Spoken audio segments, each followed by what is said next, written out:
It is the heavyweight monkey type that first debuted as one of Medarot S's very first Ori metas that went live. It is MDR00 Dondrill, with a kit of Bug, Double Hammer, Biped Legs, and the Rumbling leg ability, which grants the fight boost effect to self when charging Metaforce. Now, honestly, right from start, Dondrill makes it very clear that he is rather tanky, rather blocky, and he's going to focus very heavily on AoE damage across the board with just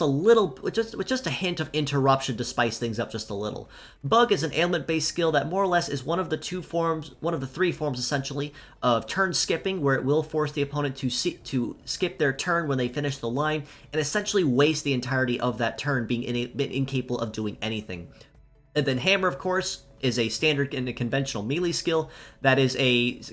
full AoE, meaning it will damage all four parts equally and spread the overall damage equally among them. I do also want to mention, for sake of Hammer, that the key word here is spreading equally. So of course, at 4 parts, that's 25% per part. At 2 parts remaining, it is spread 50-50 across the 2 remaining. And then, of course, anyone that only has 1 part left or is on Conceal Effect, all that damage will be pumped into the 1 part that is tanking the blow.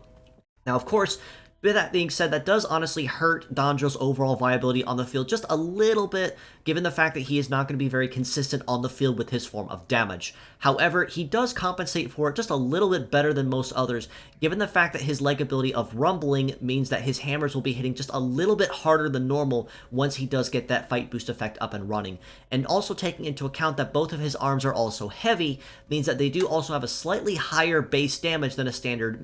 standard hammer part that you'd see off of, say, Dorcas or Okusho or anyone else that is using it conventionally.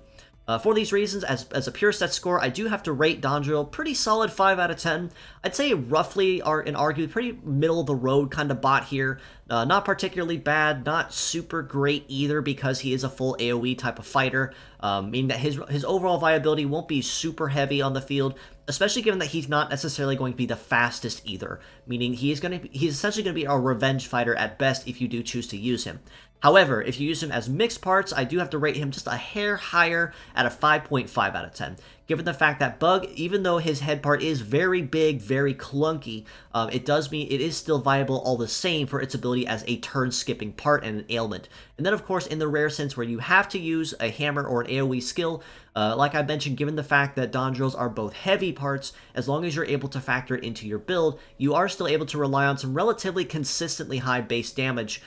even if it is spread outright, unless the opponent, of course, is using Conceal to nullify the AoE status.